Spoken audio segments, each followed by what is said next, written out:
আজকে আমি তালের ক্ষীর করছি। তো আমার 1 কেজির মতন তালের মারটা আছে, কাঠটা।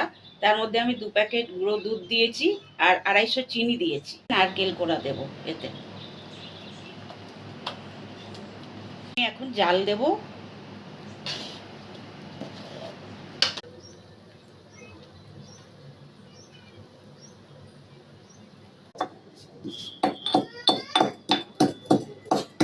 আমি একটু সন্দক লবণ দেবো এতে। ছোট এলাচ থেতো করে নিয়েছি, এই যে। হ্যাঁ, এইটা আমি এবারে এতে দিয়ে দেবো ক্ষীরে। সামনে জন্মাষ্টমী আছে, আপনারা এটা ট্রাই করতে পারেন, ঠাকুরকে দিতে পারেন, খুব টেস্টি হয় খেতে।